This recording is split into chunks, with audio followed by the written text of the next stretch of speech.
Hello and happy day. How does slowing down sound to you today? Would you like to reduce the noise for just a bit? Are you ready to make a choice and decide to listen? My name is Igor S.F. Walker. I'm here to remind people to slow down, to reduce the noise, to walk their lives into a natural flow. Welcome back to the Book of the Week series. Every week, as I read another amazing title, I share it with the world. Today, we look at No Drama Discipline, the whole brain way to calm the chaos and nurture of your child's developing mind, by Daniel Siegel and Tina Payne Bryson. You might think that yelling, knock it off, or quit whining, or giving an immediate timeout would be quicker, simpler, and more effective than connecting with a child's feelings. However, paying attention to your child's emotion will usually lead to greater calm and cooperation, and do so much more quickly than will a dramatic parental outburst that escalates the emotions all around. Dynamics of interacting with children are always very complex. Behavioral issues simply cannot be resolved with one-size-fits-all approach that we apply to every circumstance or environment or even a child. The two most common one-size-fits-all disciplinary techniques that parents rely on are spanking and timeouts. What is your definition of discipline anyway? And why do we immediately tie it to punishment rather than an opportunity to learn and grow? Children should have the right to be free from any form of violence, especially at the hands of the people they trust the most to protect them. Research consistently demonstrates that even when parents are warm, loving, and nurturing, not only is spanking a child less effective in changing behavior in the long term, it is actually associated with negative outcomes in many domains. Granted, there are plenty of non-spanking discipline approaches that can be just as damaging as spanking, isolating children for long periods of time, humiliating them, terrifying them by screaming threats, using other forms of verbal or psychological aggression. Therefore, we're all strongly encouraged to avoid any discipline approach that is aggressive, inflicts pain, or creates fear or terror. For one thing, it is counterproductive.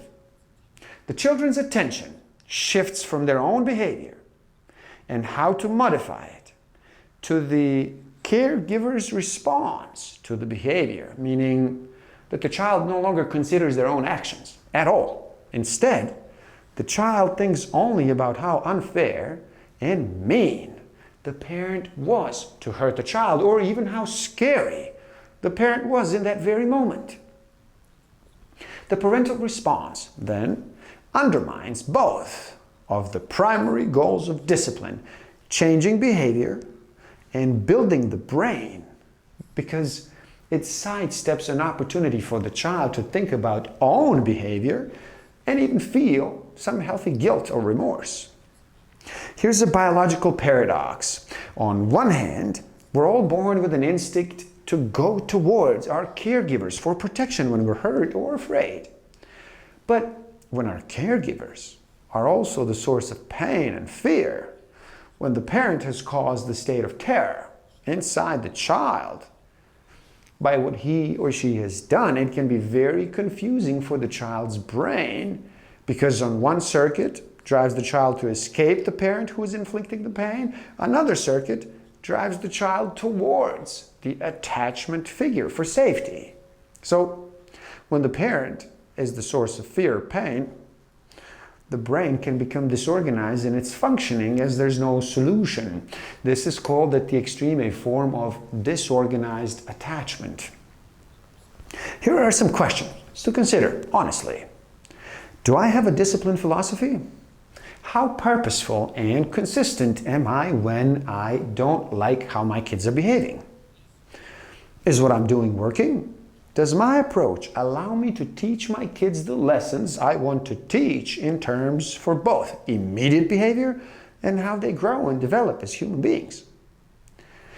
Am I finding that I need to address behaviors less and less, or am I having to discipline about the same behavior over and over and over again? Do I feel good about what I'm doing? Does my discipline approach help me enjoy my relationship with my children more? Do my kids feel good about it? Do I feel good about the message I'm communicating to my children, and how does my approach resemble that of my own parents? How did my parents discipline me?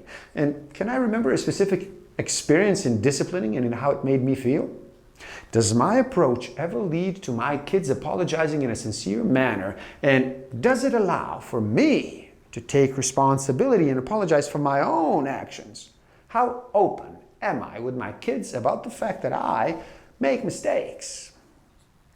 There's a part of the brain called the ventral lateral prefrontal cortex, and it takes charge of the labeling and then processes the emotion, allowing the thinking, analytical part of the brain to take over and soothe the irritated lower regions, rather than letting the reactive, emotional downstairs brain dominate and dictate a person's feelings and responses. This is an example of how the name it to tame it strategy works biochemically. Simply by naming the emotion a person feels, levels of fear and anger decrease. That's how the upstairs brain can calm the downstairs brain, and that's a skill that can last a lifetime. We simply must learn how to connect with children, with self, with others. Benefit number one, connection moves a child from reactivity to receptivity. Number two, connection builds the brain. Benefit number three, connection deepens the relationship with your child. Strategy number one, communicate comfort. Strategy number two, validate, validate, validate. Number three, stop talking and listen. Number four, reflect what you hear. Once you do connect, now you're ready to redirect. Reduce words, embrace emotions. Describe, don't preach. Involve your children in the discipline. Reframe a no into a conditional yes. Emphasize the positive. Creatively approach the situation and teach mind-sight tools. Redirect. There's no magical wand and there's no one-size-fits-all when it comes to parenting. However, we can all use more connection. I will leave you with 20 statements to think about when we eliminate connection. Our discipline becomes consequence-based instead of teaching-based. We think that if we're disciplining, we cannot be warm and nurturing. We confuse consistency with rigidity. We talk too much. We focus too much on the behavior and not enough on the why of the behavior.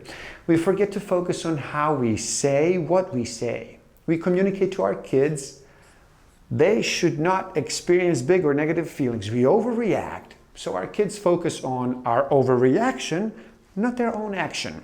We don't repair, we lay down the law in an emotional reactive moment, then realize we've overreacted. We forget that our children may sometimes need our help making good choices on calming themselves down. We consider an audience when disciplining. We get trapped in power struggles. We discipline in response to our habits and feelings instead of responding to our individual child in a particular moment. We embrace our kids by correcting them. We embarrass them by correcting them in front of others. We assume the worst before letting our kids explain. We dismiss our kids' experience. We let experts trump our own instincts, and we are too hard on ourselves.